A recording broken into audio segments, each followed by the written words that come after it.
I had always been the quiet force behind the scenes at the company, the unnamed analyst, known to some as the numbers whisperer. My expertise lay in the intricate world of data analysis, where patterns and trends flickered like shadows across the vast expanse of information.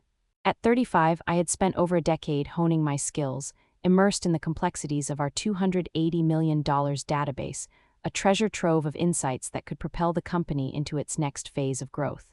The database wasn't just a collection of numbers, it was the beating heart of our operations and the key to understanding our clients. I had built it from the ground up, crafting algorithms that turned raw data into actionable intelligence. My role as an analyst was not merely to crunch numbers, but to breathe life into them, to translate data into narratives that guided executive decisions. My colleagues, especially the VP, often underestimated my contributions, viewing me as a mere behind-the-scenes technician rather than a strategic partner. Despite the dismissive attitudes of those around me, I was proud of my work. I believed in the power of data to unlock solutions and drive innovation. Every day I pored over reports, extracting insights that could change the course of projects, and yet I often felt invisible. The executives gathered in their glass-walled rooms, discussing the future and making decisions that affected us all, while I remained at my desk, the pulse of the company hidden behind spreadsheets and presentations. Little did they know my expertise was about to become crucial. The company was gearing up for a major product launch, and the stakes were higher than ever. As I analyzed the latest data trends, I discovered anomalies that could signal potential pitfalls. My intuition screamed that this was a critical moment, yet I faced an uphill battle to have my voice heard. The VP, with his sharp tongue and dismissive demeanor, had a way of overshadowing my insights, often belittling my findings in front of the executives. Yet I knew the truth. The database housed information that, if leveraged correctly, could steer the company away from disaster. I just had to find a way to make them see its value before it was too late. With every report I generated, I felt the tension build within me. I was determined to prove my worth, not just to the VP, but to the entire executive team. The stakes were rising, and I needed to prepare for the inevitable confrontation that would come from my unyielding pursuit of the truth.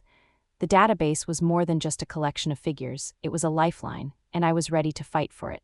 The meeting room buzzed with an air of anticipation, the kind that always seemed to spiral out of control when the VP was around. I settled into my seat, a knot of anxiety tightening in my stomach. My heart raced as I glanced around the table, taking in the familiar faces of the executives, each one steeped in their own agenda. I could feel the VP's eyes roving over the assembly, seeking out opportunities to assert his dominance.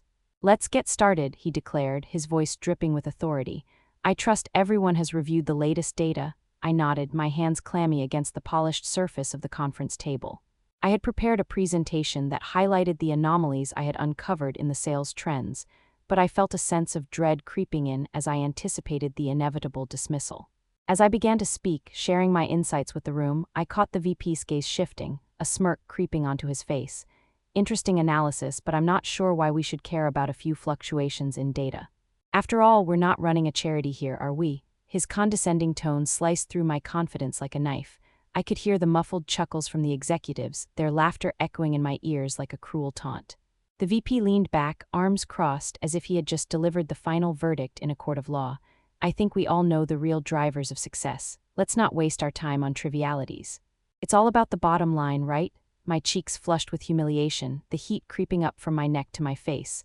I was acutely aware of the eyes on me, the silence growing heavier as I struggled to regain my composure. I had poured my heart into my analysis, and here I was, reduced to the butt of a joke. The other executives exchanged glances, some nodding in agreement with the VP, while others wore expressions of discomfort. I could sense their unease, but the VP's mockery overshadowed my resolve. I had come here to present vital information, but instead, I felt like I was under a spotlight, exposed and vulnerable. "If we keep ignoring these warning signs, we might just find ourselves in a predicament we can't easily fix," I managed to say, my voice steadier than I felt. The VP's laughter cut through my words. "Oh please, analyst. You're worrying too much. This company has been through worse. Isn't that right, team?" Laughter erupted again, and I stared down at my notes, my heart racing as I fought back the sting of tears. I felt like a ghost in that room, invisible and dismissed, my contributions overshadowed by the VP's bravado. But deep down, I knew that I couldn't let this humiliation define me. The database still held the answers I needed to prove my worth, and this moment would only fuel my determination. As the meeting continued, I resolved to push through the embarrassment. I would find a way to make them see the value in the data I had uncovered, no matter how many times the VP tried to belittle me. My strength lay in the knowledge that I possessed, and I would not let his words extinguish the fire within me. After the meeting, I sat at my desk, staring at the glowing screen in front of me, my mind racing with thoughts of the VP's mocking comments. It felt like a weight pressing down on my chest, suffocating my resolve. I was the unnamed analyst, a title that had become both my identity and my cage. How could they not see the potential consequences of ignoring the data I presented? I took a deep breath, trying to shake off the humiliation.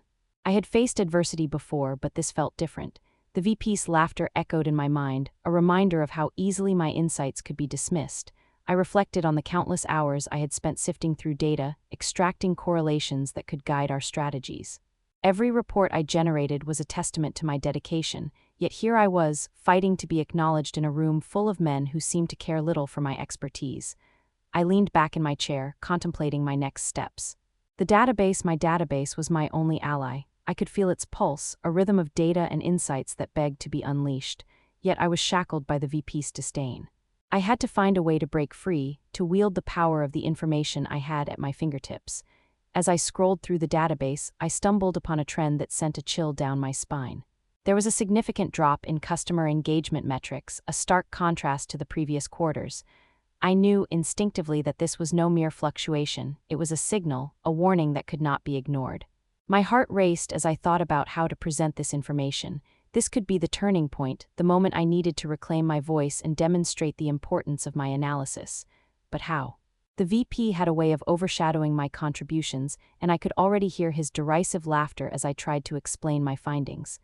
I needed a strategy, a plan that would ensure I was heard this time. I began drafting an email to the executives, outlining the alarming trends I had just uncovered. I wanted to emphasize the urgency of addressing these issues before they spiraled out of control. As I typed, I recalled the dismissive glances from the executives during the meeting, their indifference stinging like a slap.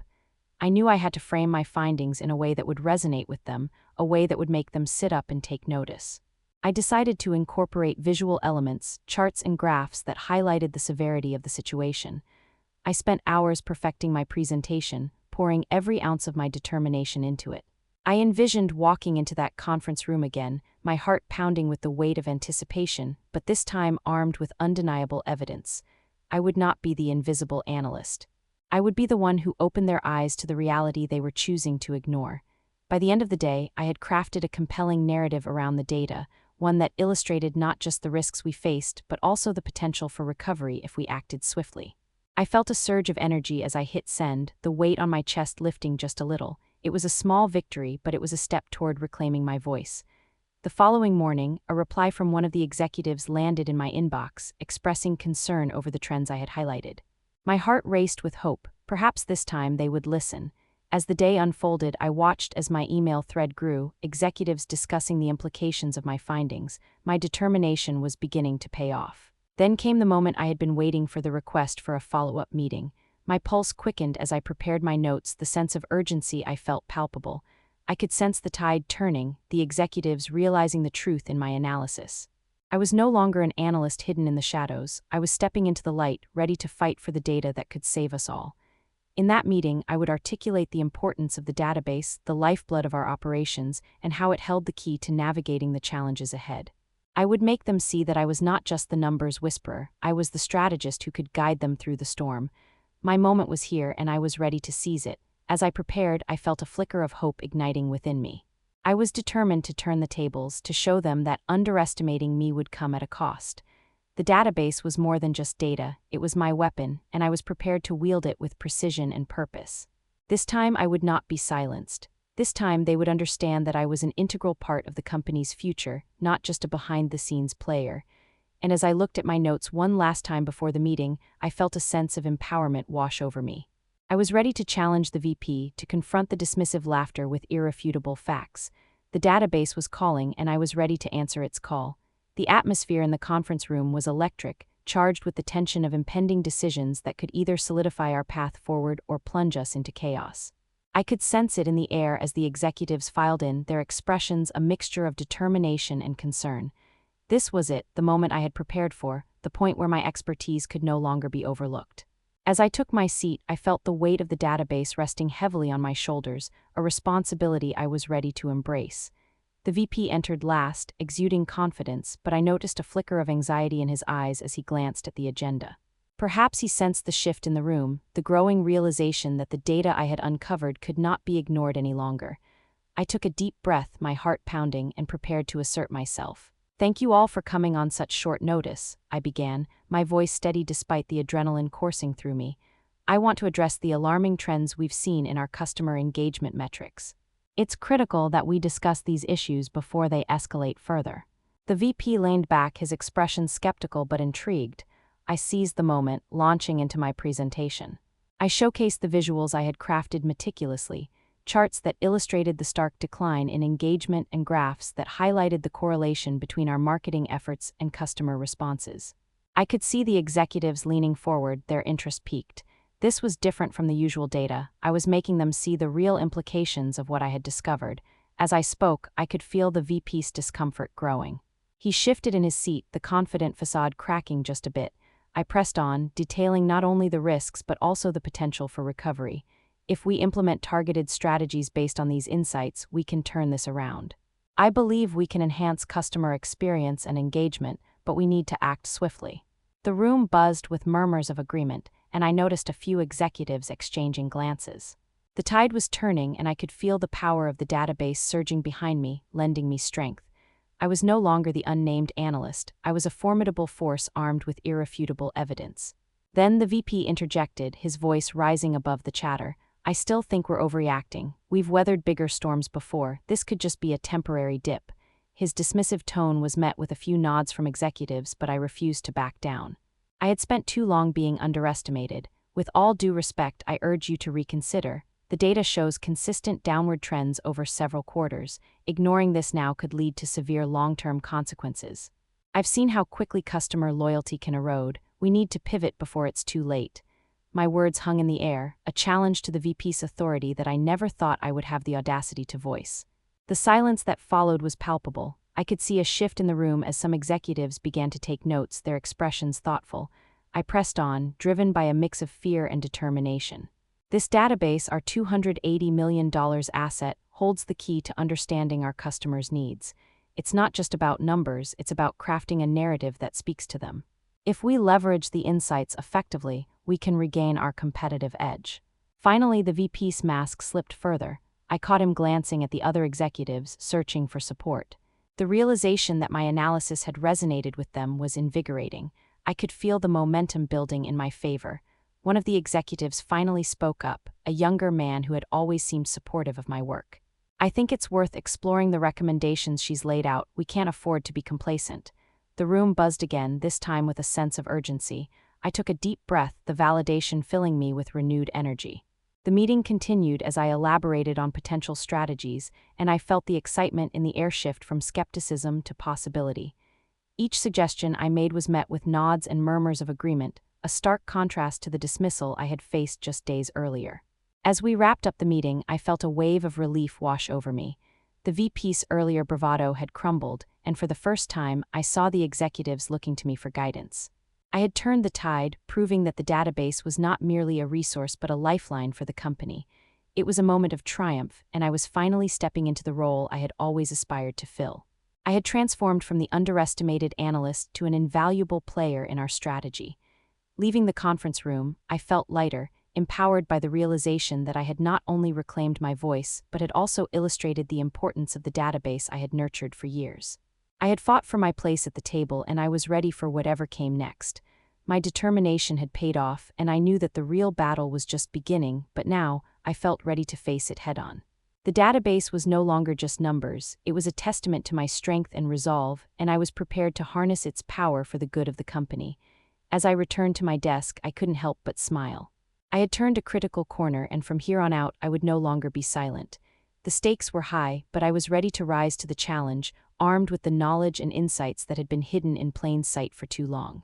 The future of the company and perhaps my own career depended on it. The fallout from the meeting was immediate and profound. I could feel the energy shift throughout the company, as if a veil had been lifted. The executives who had once laughed at my analyses were now engaged, asking questions, seeking further insights from the database I had so fiercely defended. I was no longer the invisible analyst. I was the expert they needed to navigate the storm ahead. In the days that followed, the VP's demeanor changed drastically. Where he had once dismissed my contributions, he now approached me with a newfound respect, albeit grudgingly. It was clear that the meeting had rattled him. I could see the tension in his posture whenever I entered a room, a flicker of uncertainty where his confidence had once reigned. As the executives began to implement the changes I proposed, I felt a surge of pride. The strategies we devised based on the database's insights were beginning to show results. Customer engagement metrics started to climb again, and I could see the company moving away from the precipice I had warned them about. The relief that washed over me was exhilarating. I had played a pivotal role in steering us clear of disaster. The acknowledgement of my value didn't stop with the executives. I began receiving emails from team members, thanking me for my insights and expressing their appreciation for the clarity I had provided. It was a stark contrast to the isolation I had felt before, and it validated every late night and early morning I had dedicated to analyzing our data. Then came the day when the CEO called for a company-wide meeting to discuss our turnaround. He commended the entire team for their efforts, but highlighted the crucial role I had played in identifying the issues and steering the company toward recovery. Hearing my name spoken with such reverence was surreal. It felt like the culmination of years of hard work finally being recognized. As I stood before my colleagues, sharing our success story, I couldn't help but glance at the VP. He sat at the front, his expression a mix of resignation and begrudging respect. I knew my journey wasn't just about proving my worth to him, it was about reclaiming my place in the company and ensuring that my insights would never again be overlooked. After the meeting, I felt a sense of vindication wash over me. I had fought for my voice, and now it resonated throughout the organization. The company had learned a valuable lesson about the importance of data-driven decisions, and my role in shaping that understanding was something I would carry with me moving forward. But the victory extended beyond just me. It sparked a shift in the company culture. Departments began to prioritize data analysis, integrating insights into their decision-making processes. The executives started to rely on me more, not just for numbers but for strategic guidance. The database was no longer just a tool, it had become a cornerstone of our operational philosophy. In the coming months, I worked closely with different teams, helping them understand how to leverage the database for their specific needs. I became a mentor to junior analysts, sharing my knowledge and experiences, ensuring that they understood the power of data and the importance of standing up for their insights. As I looked back on my journey, I realized that the VP's dismissal had been a catalyst for my growth. It forced me to confront my insecurities and fight for my place within the company. The once-dim path ahead had become illuminated, and I was ready to forge ahead, armed with the knowledge that I had proven my worth. The future was bright, not just for me but for the company as a whole. We were on a new trajectory, one that prioritized data and insights as fundamental to our success. I was excited to see where this journey would take us next. And so I continued to analyze, to advocate for the data that could guide our decisions, and to mentor others who would carry this legacy forward. I had emerged from the shadows, a force to be reckoned with, and I was determined to ensure that the lessons learned would resonate throughout the organization for years to come. As I settled back at my